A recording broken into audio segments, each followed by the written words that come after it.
What are the chances of Alvin Kamara and Travis Etienne keep crushing it here on Thursday night? It's time to break down our running back and quarterback rankings as we dive into another edition of Locked On Fantasy Football. You are Locked On Fantasy, your daily NFL fantasy podcast. Part of the Locked On Podcast Network. Your team every day.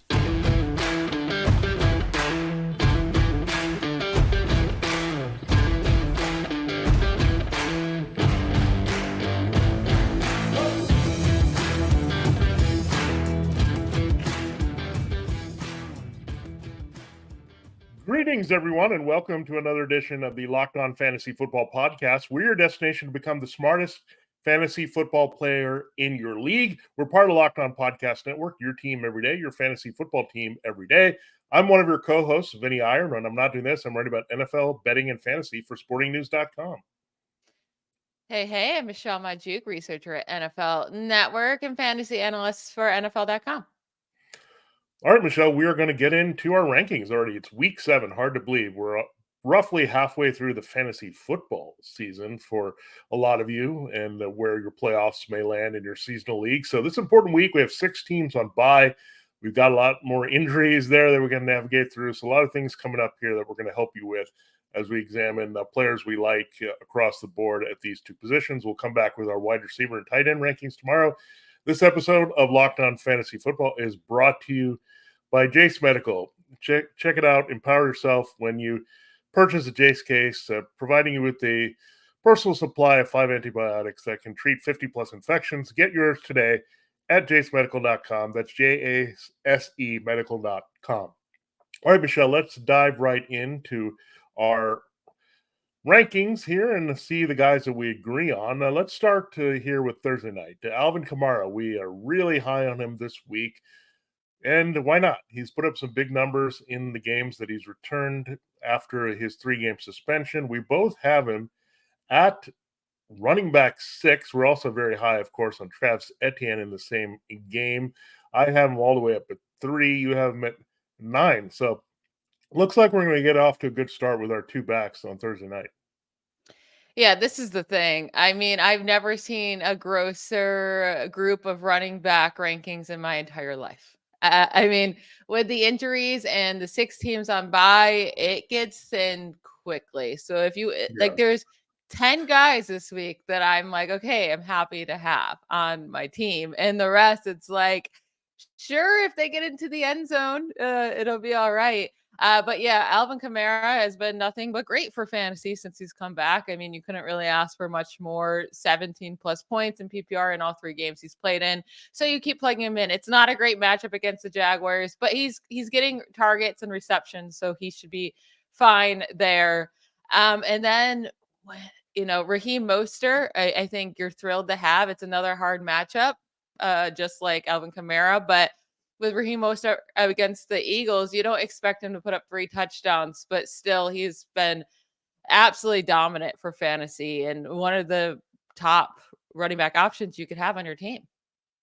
Yeah, and the Eagles, they shut down the run pretty well, but he is an outside zone runner, and they're really beefy on the inside, so that could give him some opportunities here. We'll see what happens if Jeff Wilson Jr. is activated here this week, how that usage kind of plays out. But for right now, Mostert is the guy. He's delivering, he's producing, he's healthy. There's no reason to think that the Dolphins are going to fade him. And this could be a high-scoring game, so there could be a lot of opportunities to score touchdowns here, and Mostert has really made his way with touchdowns here. So, yeah, those are 3 of the better plays, obviously, this week, and guys that you're having in and week out. And really, there's not a lot of those, as Michelle mentioned. So, one guy that's getting a lot of interest is Jahmyr Gibbs. We'll see if he can return from his injury. That's something we're going to watch in practice as we go along here. But we know David Montgomery is going to miss multiple games here with his latest injury. We know Craig Reynolds is also out there, and he's the guy that got the carries when you didn't have Jahmyr Gibbs. You also look at the matchup this week. The Ravens are pretty decent against the run. That's kind of been their calling card. So, I don't know. I think this could be an opportunity to get Gibbs involved in the passing game. We're a little bit split on him. I'm a little bit conservative because I don't know about the injury and the role. RB22, but Michelle, you think he could be an RB1 this week at 12? Yeah, I do. And it has a lot to do with how bad the running backs are this week. But I think he is going to get the majority of the work. Like Craig Reynolds should not be touching the ball that much. And he is a talented back. So he should be getting the work with David Montgomery out. I'm not so scared about the Ravens matchup. They've faced a lot of pretty bad running teams in general, like the Texans and the Steelers and the Bengals. So, like, yeah, they were good against them, but everybody is, right? Those Yeah. those players don't do anything. Zach Moss put up 23 fantasy points against the Ravens. Derrick Henry put up 20, nearly 20 last week. So, like, it's not a terrible matchup, and I think they're going to need Gibbs in this game. I think they're going to utilize him, and if there's touchdowns around the goal line, he should be the one that gets them.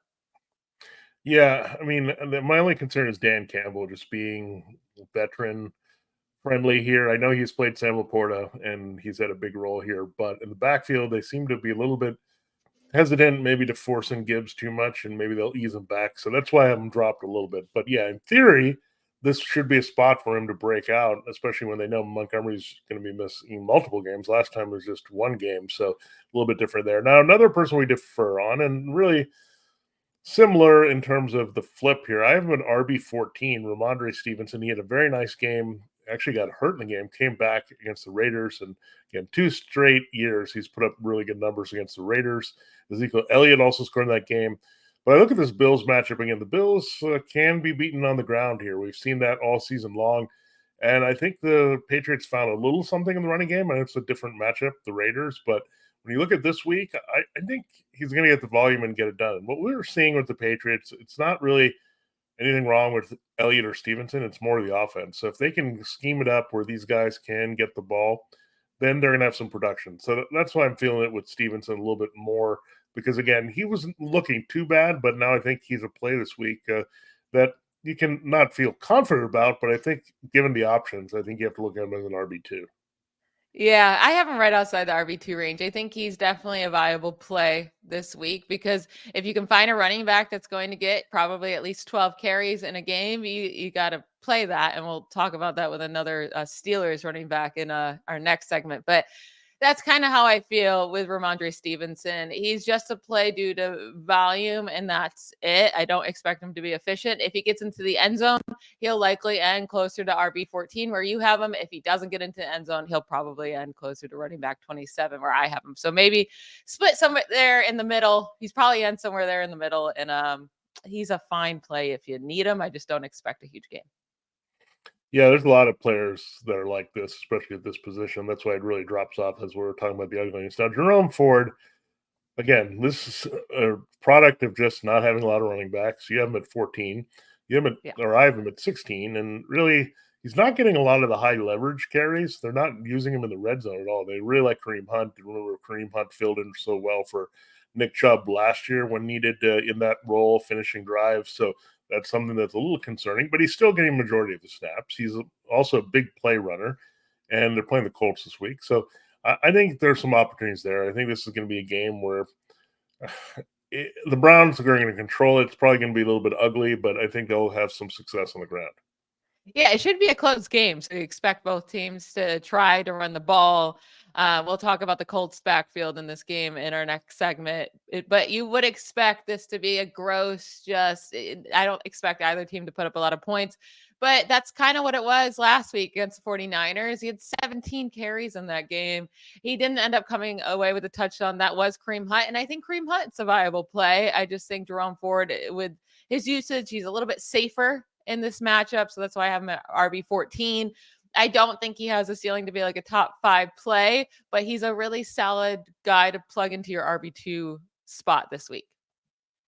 Yeah, it's just tough with these younger backs that are kind of dynamic if you need them in the passing game, but then they can't stay on the field because of pass protection. So it's kind of like a dilemma for these teams. They want the explosiveness on the field, but they also want a veteran who's not going to get their quarterback smacked around. So it's a tough one. And I think that's the biggest reason why you're not seeing Ford maybe in those bigger pressure moments. But again, he can reel off a long run and you're good to go in this game. And we will get into those other running backs and then close the show looking at our quarterback rankings, the guys we're moving up and down this week based on the matchups. We'll do that in our final segments. But first, we have a word from one of our great sponsors. It is Wednesday on the show. That means it's time for eBay Motors Guaranteed Fit Fantasy Pick of the Week. Our partners at eBay Motors have teamed up with us here on Locked On Fantasy Football to bring you some of the best fantasy picks each week all season long. Whether you're prepping for a daily fantasy draft or scouting the waiver wire, every week we're going to provide you with players who are guaranteed to fit on your roster and deliver in your lineup. Drake London is starting to show why the Falcons drafted him first among the many talented wide receivers in the 2022 draft and why he was a hot sleeper in 2023 fantasy drafts. London has found his groove in the offense with Desmond Ridder. Of late, in the past 2 weeks, he's caught 15 of his 21 targets for 203 yards. He draws another good spot in Week 7 against the Buccaneers, who have struggled to contain teams' number one wide receivers. London is guaranteed to keep bringing the pleasing production with great matchups ahead against the Titans, Vikings, and Cardinals before a Week 11 bye. Here, Locked On Fantasy Football is going to help you win your fantasy football championship, and eBay Motors knows a championship team is about each player being a perfect fit, same with your vehicle. With more than 122 million parts for your number one ride or die, you can make sure your ride stays running smoothly. Brake kits, LED taillights, roof racks, bumpers, whatever your baby needs, eBay Motors has it. And with eBay Guaranteed Fit, it's guaranteed to fit your ride the first time, every time, or your money back. Plus, with these prices, you're burning rubber, not cash. Check it out. Keep your ride or die alive at ebaymotors.com. eBay Guaranteed Fit, only available to U.S. customers. Eligible items only. Exclusions do apply. All right, we'll do Drake London and where he fits in the wide receivers and the rankings tomorrow, but we still have more running backs to get to on today's show. Let's get to Roschon Johnson. Hopefully he can return from his concussion. It was a bummer that he could not suit up for that game against the Vikings. He didn't get much from Dante Foreman and the Bears backfield without him or Khalil Herbert. Now Roschon has a good chance to return. It's a very good matchup.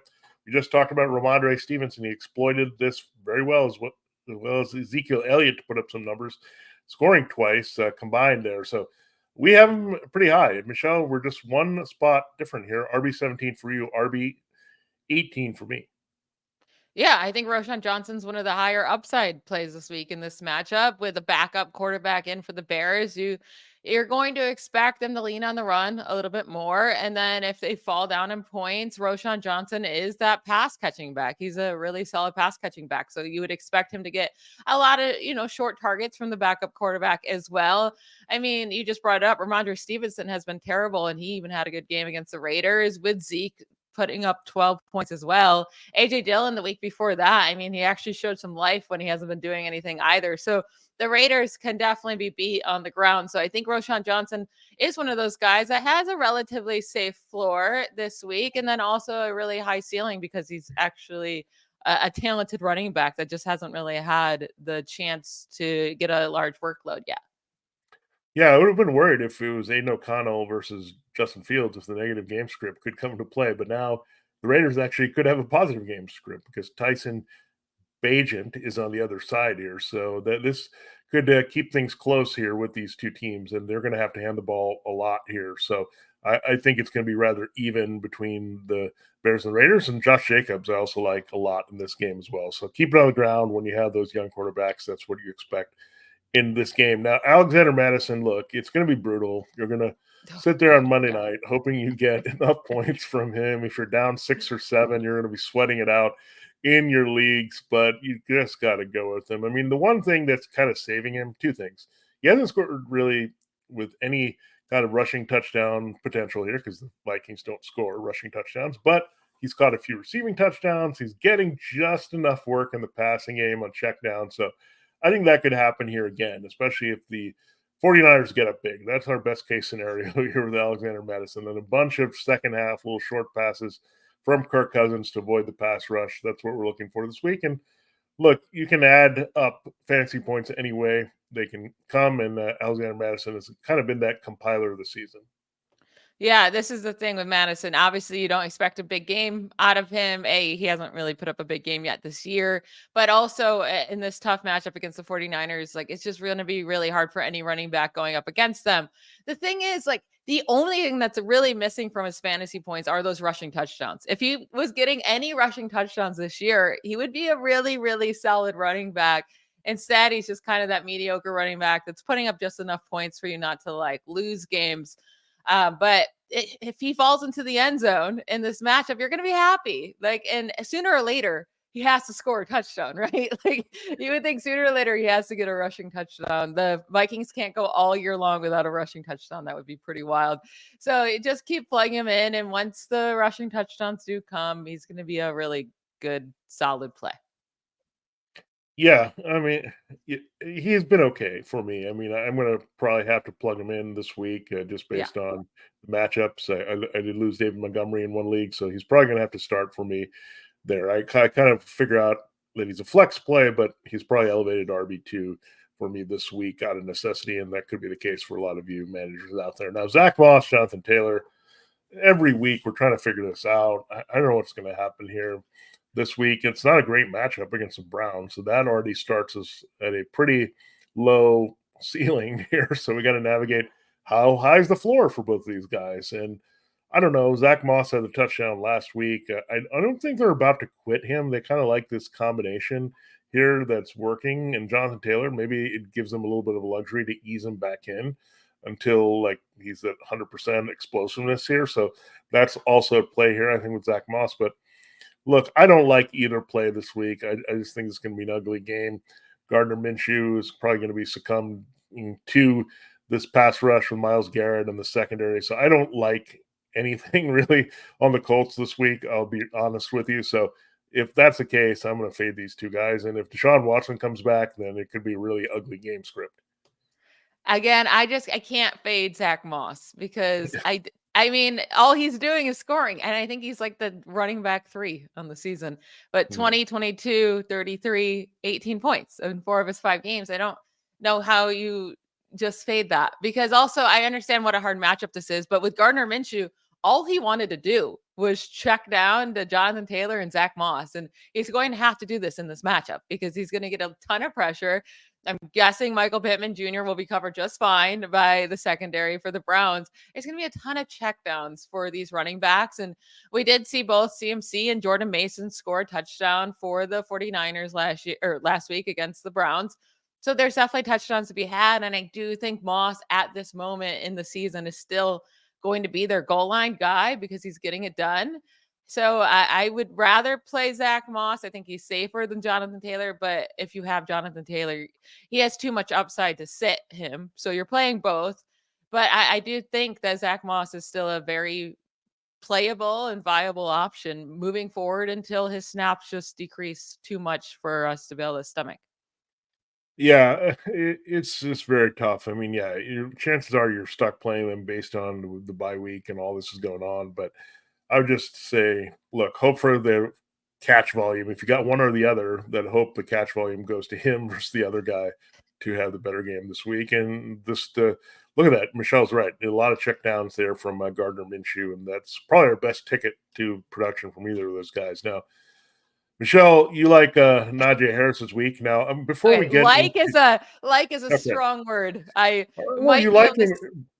I was going to ask you a question before. Do you know where he is right now in half point PPR scoring? This is not average, but just overall on the season. Where is Najee Harris ranked before we get into your ranking? Probably like 48, 50. Well, very good. You're very close, but he's actually been better than that, 42, which is actually surprising to me. But yeah, so that's why I say you're high on him because you have his RB 24. That means I'm high on him too because I'm at RB 31. I don't know. Like, I'm hoping, I think what you hope for is here, they had a bye week. They're going to try to figure out how to get this running game going and just hope for the best. I mean, the Rams, look, they can run on them if they can block it up better here. So, yeah, I'm not feeling him or Jaylen Warren, but again, if you need him, you probably have to play him this week. Yeah, again, no rushing touchdowns yet for Najee Harris or Jaylen Warren, I believe. But like the sooner or later, it has to come, right? And I do think in this matchup, they're going to try to run the ball a lot. I mean, he's had 19, 14, and 14 carries and over the last 3 games. And like you said, with the bye, that is when we saw Najee Harris come out and have a really nice second end of the second half of the season last year for fantasy. It was after the bye week. They got the run game going. He started scoring touchdowns. And that's really what it's going to come down to here. Does he get a touchdown or not? I'm willing to bet that he does get one in this matchup. That's why have him at RB24. I don't expect it to be like a huge yardage game from him, but I do think he will have an opportunity to finally get into the end zone. Yeah, I mean, you're right. I mean, they tend to play better after the bye, no matter what, with the Steelers, and I think you'll see that. Maybe Deontay Johnson returns to give a little bit more extra threat in the passing game, and Pat Freiermuth returns, and all of a sudden you have a legit offense back on the field with everyone there, and that could really help Harris as well. So we'll see. I think I need to see to believe. Now I don't have to worry about it because I don't have Harris or Warren in any league, so that's also helpful. But yeah, I think it's not a bad see what you can get here now. On the other side of this matchup, I'm not totally buying Zach Evans. Here's why. I mean, you look at the Julia McLaughlin thing, you look at the Amari DiMercato thing. We always do this and flock to this guy. But then Royce Freeman is actually a very good pass protector. What do you think the Rams are going to do a lot in this game against the Steelers? Put the ball up in the air. I mean, they're not going to shy away from that. So this is always the problem with these younger backs. It's like if they're questionable about pass protection, and it's a team, the Rams, that doesn't really force throwing to the running back, right? If they don't need to and the guys are open running around, they're not going to force checkdowns. They're going to look downfield with Matthew Stafford. So that's my concern. I like Zach Evans' talent a lot. I liked him out of Ole Miss. I think he's a very good back. I'm not sure that Sean McVay totally trusts him. I mean, you had to put Darrell Henderson back on the practice squad, so they're always exploring their options. But I'm just afraid he's just not going to get the receptions he need, and I think you'll see potential. But RB 35, I think if you need him, you can go there. But you have him pretty high at RB 20, and I can see your scenario as well. Yeah, I mean, this is the thing. I'm just taking a chance on a guy that has a high ceiling with I mean, Kyron Williams kind of came out of nowhere. I do think Sean McVay likes to just lean on one guy. So maybe it'll be Yeah. Royce Freeman. It could totally happen where the Cardinals just did that, where they go with the vet instead of the young rookie. But I'm going to take the chance that Zach Evans gets the workload that Kyron Williams got. And Kyron Williams has been very good for fantasy, one of the better running backs in the league when it comes to fantasy this year. And the Steelers are allowing the fourth most rushing yards per game, allowing 4.8 yards per carry. So it's a really nice matchup. I do think someone on this Rams backfield will have a solid game. It just comes down to is it Zach Evans that gets the workload? Is it Royce Freeman? Is it some other running back that we're not even considering? That could all happen. But at this moment on Wednesday, I'm leaning towards Zach Evans. Maybe with more news as we get through the week, my mind will change, but that's where I'm at right now. Yeah, I think it's fair. I mean, again, starting running backs don't come easily here, and when you get one and you're desperate, you got to go on that guy. So it'll be interesting here. But I'm interested to see our quarterback rankings because we have a lot in common this week. So that's good. That's good. That Yeah. means the modified play. So we'll get to those after the next break here. Hopefully I have one of the top guys because a lot like the running backs, the quarterbacks get thin very quick as well. But we'll get into that after we hear a quick word from one of our sponsors. This show is brought to you by BetterHelp. Do you ever find that just as you're trying to fall asleep, your brain suddenly won't stop talking? Do your thoughts start racing right before bed or at other inopportune moments? It turns out one great way to make those racing thoughts go away is to talk them through. Therapy gives you a place to do that so you can get out of your negative thought cycles and find some mental and emotional peace. If you're thinking of starting therapy, give BetterHelp a try. It's entirely online, designed to be convenient, flexible, and suited to your schedule. Just fill out a brief questionnaire to get matched with a licensed therapist. I'll say I go to therapy. I absolutely think therapy would help everybody. I'm a big advocate for that. Even if you don't have, a really stressful life right now or nothing going on, it's just a great way to get your headspace in the right place. And I do it online, and I think it's just a great thing. But BetterHelp, you can just fill out a brief questionnaire, get matched with a licensed therapist, and they handle everything for you. You can get a break from your thoughts with BetterHelp. Visit betterhelp.com/lockedon today to get 10% off your first month. That's BetterHelp, HELP.com/lockedon. Give online therapy a try at betterhelp.com/lockedon and get on your way to being your best self.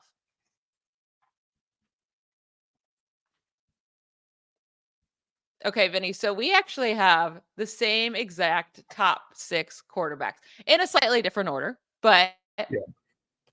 all the same 6 names are in our top 6 quarterbacks. So Jalen Hurts, Josh Allen, Tua Tagovailoa, Patrick Mahomes, Lamar Jackson, and Justin Herbert. We're saying those guys good to go.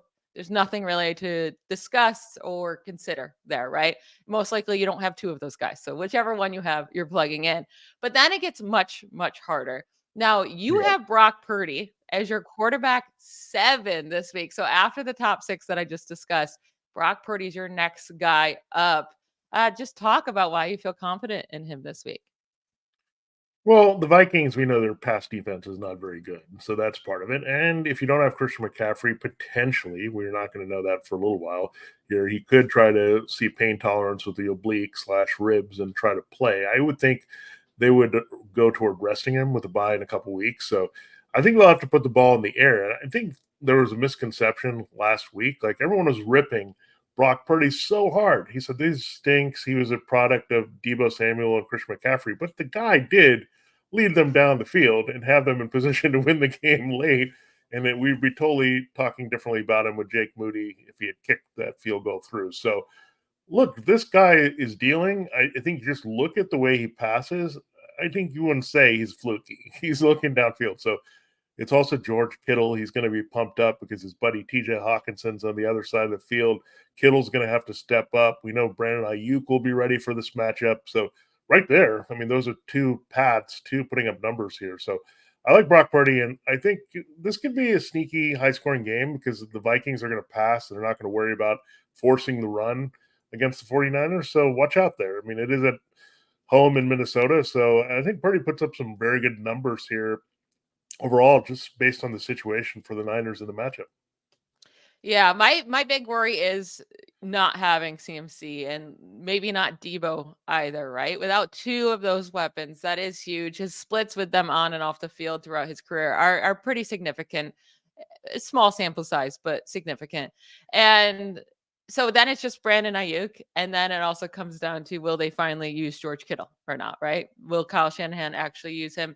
He could get it done. I'm a little bit worried. And also his numbers are better at home than on the road. This is an away game. So I have a bit lower at quarterback 12, but I do think he is playable. A guy that we're both high on, Jared Goff. We both have him as a top 8 play, even though he's on the road. So normally we love Jared Goff anytime he's home, right? We say play Jared Goff when he's home. Guess who had a good road game finally? Last week it was Jared Goff. And I think a big part of that was that there was no David Montgomery to steal those rushing touchdowns, right? So Yeah. I do like Jahmyr Gibbs this week, but I don't think he's as good as David Montgomery right now. I don't think he's going to be as good around the goal line. So I'm fine playing Jared Goff again, even on the road at Baltimore. It's not the easiest of matchups, but I think Jared Goff is still one of the best plays you can have. Yeah, it's really hard to determine how good the Ravens pass defense is. If you're just looking at the matchups, you'll see that red and you'll see that 1 in front of Baltimore saying this is the toughest matchup in fantasy in terms of points allowed to quarterbacks. But if you dig a little deeper, The you got to quarterbacks they played are terrible. yeah, you have yes, you had a gimpy Joe Burrow, and he actually had a good game against them actually in week 2, where he had a couple touchdown passes. Like he wasn't even at full strength, but they played Ryan Tannehill last week. They've seen Gardner Minshew on the field. They've seen Kenny Pickett, who actually made a big play to beat them late in the game. So yeah, you can't read too much of that. They actually have some secondary issues. It could be a little tough actually for Sam Laporta. This is a very tough tight end defense with the people that they have there. But overall, look, Amon-Ra St. Brown is there. You got now Jameson Williams in the mix. If Gibbs is there, that's another pass catcher. You got Josh Reynolds still doing his thing. So, look, there's plenty of weapons there to put Jared Goff in there. And I think this could also be a sneaky, high-scoring game. I think the Ravens offense with their passing game really matches up well with the Lions. So keep that in mind. And if it's a negative game script, that's going to be even better for Goff this week. Now, there's a bunch of middle-of-the-pack guys. We Yeah. talked a lot about going after Sam Howell and Jordan Love. The Giants and Broncos are their respective matchups this week on the waiver wire. But Geno Smith, he's been very underwhelming, well outside of QB1 numbers, outside of the top 12. He gets that beautiful Cardinals matchup this week. You also get Matthew Stafford, the Steelers secondary, especially the corners right now, really struggling out there. So opportunity for Matthew Stafford. I'd say Stafford and Geno were two of the more disappointing quarterbacks overall in week 6. So how do you kind of look at those guys this week? I think we have them in similar order, but maybe reshuffle. Yeah, I know. I have a feeling that as we go through this week, I'm going to keep just messing with the rankings of these guys because they all feel like they have pretty high upside. I'm trying to figure out who also has a safe floor. And I do think maybe that's Sam Howell, right? He's had some really solid weeks in fantasy besides the Bills game. And Sam Howell, not when he's not pressured, is actually really, really good quarterback, and his stats are fantastic. The Giants really don't have a good pass rush at all. I know they kept Josh Allen from doing much of anything in week 6. And even in week 5, Tua didn't put up big fantasy numbers either. But I do think Sam Howell has a high ceiling in this matchup against the Giants, and he is safe. So he's my top ranked guy among this group. I also I don't want to forget about Jordan Love just because of his really bad game in week 5 before the bye week. I mean, he was a really good fantasy quarterback prior to that. He gets the nice matchup against the Broncos. It is away, but I do think people might be forgetting about him a little bit since it's been a couple weeks since we've seen him put up a nice fantasy game. So it would go Jordan Love or Sam Howell for me. And then Geno Smith's just kind of that dart throw. He's done nothing for fantasy besides week 2. It's been really, really bad for him. It is a nice matchup, but it's hard to trust him in your lineup. And then with Matt Stafford, I do expect him to put up a lot of passing yards against the Steelers, but he hasn't been scoring too many touchdowns. And also, he's going to throw at least an interception or two in this game, right? Like the Steelers are so good at those turnovers, and Stafford loves to throw an interception. Yeah. Yeah. I mean, there's a little bit of volatility with all these guys. I'm not going to lie about that. So it could really make us feel bad about it, but you're right. I think Sam Howell might have the safest play of this group, and I think Geno Smith might have the highest upside just because of how bad that Cardinal secondary is and the 2 receivers he has, really 3 if you work in JSN at home. So that's something to consider here. Now, Kirk Cousins, he was pretty much a weekly play here with Justin Jefferson healthy, but now that's not the case. You got to be buyer beware on him every single week. We have them both ranked down there at 15. So we couldn't knock him down more than that. But I think he's a guy you avoid because I don't think you're going to get a high enough reward potential for the risk of him just having a total clunker. It's in prime time. So we know he had a good primetime game early in the season, but Kirk Cousins against a good defense in prime time, it just makes me nervous, especially without Jefferson. Yeah, it is interesting that last week was his first week of the season without multiple touchdowns. So there is that, but it was also his first week without Justin Jefferson. So I don't know if those two things correlate, and they probably do. He is home, which Kirk Cousins has been better, much better at home over the last couple of years. So there's that. But like you brought up, it's in prime time against a hard defense. I would like to avoid it, but I am still going. I know I have I may have Jordan Love or Geno Smith ranked 1 or 2 spots ahead of Kirk Cousins this week, but I still think I'd probably just keep rolling with Kirk Cousins especially over like a Geno Smith, just because I do think his floor is higher and he does have a high ceiling. It's just I'm cautiously optimistic about him this week. That's all. Yeah, and 15 is actually based on this matchup. It's not a dramatic drop, really. And Yeah. if you look at it beyond that, some of these guys would not be as high, again, with bye weeks or matchups that were ranked ahead of them. Now, I didn't rank Deshaun Watson. I don't know if he's going to play. I know you looked at him potentially. I just don't trust that he's going to try to force himself into the lineup when he doesn't need to. Like, I don't see him doing that. I just don't feel like that's what his nature is at this point. So I don't know, but I think he could have a decent game if he gets in there because that Colts secondary is not very good, and Amari Cooper continues to bring it here. So I think you're about right where you have him ranked if he's going this week at QB 16. Yeah, I have him at QB 16 as like an option if you need to play him. I am worried about the shoulder. How well is it? I do expect them to just try to run a lot. I don't think that either team's going to put up a lot of points in this matchup. And the Colts, they don't have a great secondary, but they have held Matt Stafford, Trevor Lawrence, and Ryan Tannehill to all, not good fantasy weeks over the last 3 weeks. So it's not like teams are destroying them, or it's not like quarterbacks are destroying them in fantasy.